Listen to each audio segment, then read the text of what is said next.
নামতে শহীদ পিয়লি ফুকন মহাবিদ্যালয়ৰ কোটি টকাৰ কেলেংকাৰী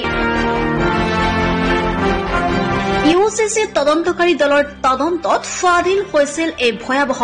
কেলেংকাৰীৰ তথ্য মহাবিদ্যালয়খনৰ আন্তঃগাঁথনি উন্নয়নৰ বাবে আবণ্টিত 1 কোটি 9 লাখ টকাৰ বৃহৎ হৰাত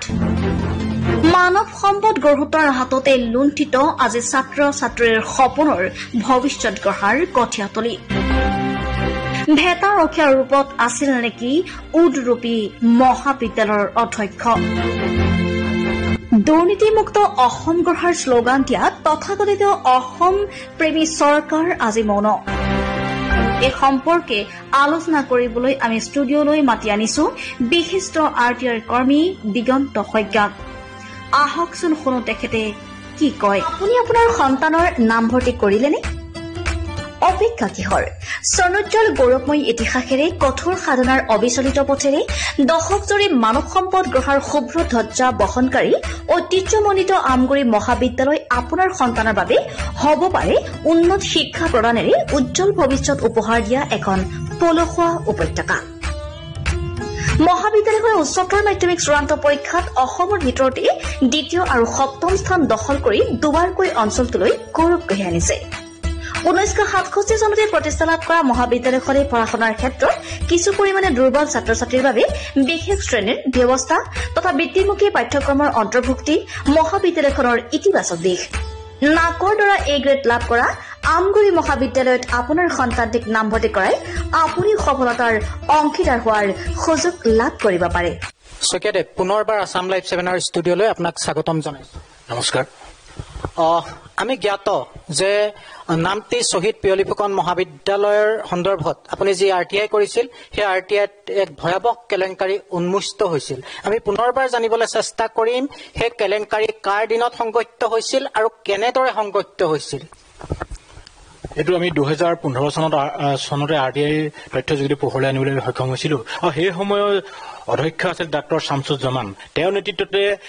এই কেলেংকাৰী সংঘটিত হৈছিল বিশেষকৈ 1 কোটি 9 লাখ টকা ইউজিচি যে এনকুৱাৰী কমিটি আহিলে এনকুৱাৰী কমিটিত ধৰা পৰিছিল আৰু মহাবিদ্যালয় বিভিন্ন হিতনত আহিছিল কলেজ আপোনাৰ হোষ্টেল নিৰ্মাণৰ নামত আহিছিল তাৰপৰা সুইমিং পুলৰ নামত আহিছিল আৰু আপোনাৰ বিভিন্ন কনষ্ট্ৰাকশ্যনৰ মুঠতে 1 কোটি 9 লাখ টকা অনিয়ম সংঘটিত হৈছিল আৰু সেই প্ৰাক্তন অধ্যক্ষ ডক্টৰ শামছুজ্জামান তেওঁৰ নেতৃত্বতে এই কেলেংকাৰী সংঘটিত হৈছিল আৰু ইউজিচি এনকুৱাৰী কমিটিত যিটো ৰিপৰ্ট প্ৰতিবেদন আমাৰ হাতত আছে আৰু তাত উল্লেখ কৰা হৈছে যে এই পইচাটো তেওঁলোকে ৰিকভাৰী কৰিবলৈ কৈছিলে কিন্তু ৰিকভাৰী নকৰিলে তাৰ পাছত যিগৰাকী অধ্যক্ষই দায়িত্ব লৈছিলে তেওঁ নামটি থানাত এজাহাৰ দাখিল কৰিছিল আমি গম পোৱাত আৰু আমি সিমানতে ক্ষমতা থকা নাই আৰটিআই মাৰি হাতত আমি লৈ থকা নাই আমি অসম চৰকাৰ ভিজিলেন্স এণ্টি কৰাপশ্যনত অভিযোগ দাখিল কৰিলো আৰু আজি অভিযোগ দাখিল কৰাৰ কেইবাবছৰ হ'ল কিন্তু কোনো গা নধৰিলে তদন্ত নকৰিলে আৰু নামটি থানাই কি কৈছে আমি নাজানো যিহেতু আমি সেইটো কেছ দিয়া নাছিলো আৰু শেহতীয়াকৈ আমি গোটেই কেলেংকাৰীটো যি 1 কোটি 9 লাখ টকা যি আত্মসাৎ কৰিছিলে ষড়যন্ত্ৰমূলকভাৱে ডক্টৰ শামছুজ্জামানক আমি তেওঁৰ বিৰুদ্ধে এতিয়া মহামান্য গুৱাহাটী উচ্চ ন্যায়ালয়ত পিএল দাখিল কৰিবলৈ সিদ্ধান্ত গ্ৰহণ কৰিছো আৰু আশা কৰিছো এই পিএলৰ শুনানিত এটা নিৰপেক্ষ ৰায়দান দিব আৰু এই ৰায়দানতে আমি যি অকল ডক্টৰ শামছুজ্জামানেই নহয় আৰু তাত যিসকল ঠিকাদাৰ আছিলে বিশেষকৈ চুইমিং পুল যিসকলে নিৰ্মাণ কৰিছে সেইসকল ঠিকাদাৰ তদন্ত আওতালৈ আহিব আৰু এওঁলোকৰ যিখিনি ইলিগেল সম্পত্তি সেইখিনি বাজেপ হ'ব বুলি আমি আশা কৰিছো আপুনি অসম চৰকাৰ বা চিএম ভিজিলেন্সক এই কথাখিনি তদন্তৰ বাবে আপুনি আবেদন জনাইছিলে কিন্তু কোনো কাৰ্য ব্যৱস্থা গ্ৰহণ নকৰে আমি আবেদন জনাইছো আজি কেইবাবছৰ হৈ গ'ল আৰু কিন্তু উপায়ন্তৰ আমি এতিয়া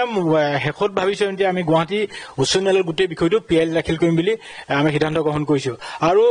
চৰকাৰে যিমানে যি নকওক খেনুক দেখি বোলে ৰাধে বাহে খেনুক দেখি দৰ্জা মাৰে তেনেকুৱা এটা পদক্ষেপ কৰা দেখা গৈছে আৰু বিশেষকৈ 1 লাখ 2 লাখ নহয় 1 কোটি 9 লাখ টকা ইউজিচি পুঁজি কেন্দ্ৰীয় চৰকাৰ পুঁজি যেতিয়া আত্মসাৎ কৰাৰ পিছতো কোনো এটা পদক্ষেপ লোৱা আমি দেখা আজিলৈকে নগ'ল বা মহাবিদ্যালয়খনৰ যিসকল ছাত্ৰ ছাত্ৰী তেওঁলোকৰ স্বাৰ্থৰ প্ৰতি সন্মান জনাই চৰকাৰে এটা সিদ্ধান্ত ল'ব লাগিছিল বা তদন্ত কৰিব লাগিছিলে যিহেতু সেইখিনি পাব্লিক মনি হয় আৰু ভৱিষ্যত ছাত্ৰ ছাত্ৰীসকলৰ তেওঁলোকৰ যিবিলাক কনষ্ট্ৰাকশ্যনৰ আপোনাৰ হোষ্টেল নিৰ্মাণৰ কাৰণে যিখিনি আহিছিলে বিভিন্ন বুদ্ধ চেণ্টাৰ তাৰপৰা নেহৰু চেণ্টাৰ নামত যিখিনি টকা আহিছিলে, কিন্তু সেইখিনি টকাই আত্মসাৎ কৰি পেলালে। এতিয়া ছাত্ৰ ছাত্ৰীৰ ভৱিষ্যত অন্ধকাৰ দিশে গতি কৰিছে এই এজন ব্যক্তিৰ বাবে। কিন্তু সেইজন ব্যক্তিক এতিয়া গভৰ্ণমেণ্টে ইমান ৰক্ষণাবেক্ষণ দিছে, আমি ধৰিব পৰা নাই ইয়াত ৰাজনৈতিক কিবা আশীৰ্বাদ থাকিবও পাৰে, তদন্তই ক'ব। আৰু আশা কৰিছোঁ গুৱাহাটী উচ্চ ন্যায়ালয়ত যেতিয়া PL দাখিল কৰা হ'ব তেতিয়া পুংখানুপুংখভাৱে কোন কোন কেলেংকাৰীত জড়িত আছিলে, অকল ডক্টৰ শামছুজ্জামানেই নহয় আৰু কোন আছে, কোনোবা যদি ৰাজনৈতিক নেতাও আছে তদন্ত আঁতৰলৈ আহিব, এওঁলোক জেললৈ যোৱাটো নিশ্চিত হ'ব। তাৰমানে আপুনি বিশ্বাসী যে ন্যায়ালয়ে এটা আশাপথ ৰায় প্ৰদান কৰিব? হয়, গুৱাহাটী উচ্চ ন্যায়ালয় আমি বিভিন্ন কেলেংকাৰীত আমি PL দাখিল কৰি আছো, সেইসকল আমি ৰিজাল্ট পাই আছো বা পাব্লিকে পাই আছে। আৰু PL মানে আপুনি জানে এইটো ৰাজহ স্বাৰ্থ জড়িত আবেদন আৰু ৰাইজৰ কাৰণে এইখিনি কাম হয়। এনে আশা কৰিছো ৰাইজ এটা মানে উত্তৰ পাব, আৰু বিশেষকৈ নামটি কলেজৰ নামটি শ্বহীদ পিয়লি ফুকন মহাবিদ্যালয়ৰ ছাত্ৰ ছাত্ৰী এটা ন্যায় পাব। ধন্যবাদ ডাঙৰীয়া। আমি অনাগত দিনত আমাৰ লগতে অসমবাসীৰ ৰাইজে প্ৰত্যক্ষ কৰিব গুৱাহাটী উচ্চ ন্যায়ালয়ে কেনেধৰণৰ তৎপৰতা অৱলম্বন কৰে, কেনেধৰণৰ দোষীৰ ওপৰত শাস্তিমূলক ব্যৱস্থা গ্ৰহণ কৰে, ৰাজহুৱা ধনৰ অপচয়ৰ পৰা কেনেধৰণে উদ্ধাৰ কৰি সেই টকাখিনি কেনেধৰণে সঠিক ব্যৱহাৰ কৰাৰ ক্ষেত্ৰত এক ৰায় আহে। আমাৰ লগতে অসমৰ ৰাইজে নিশ্চিতভাৱেই এই দিশটোৰ ওপৰত দৃষ্টি ৰাখিব। ধন্যবাদ।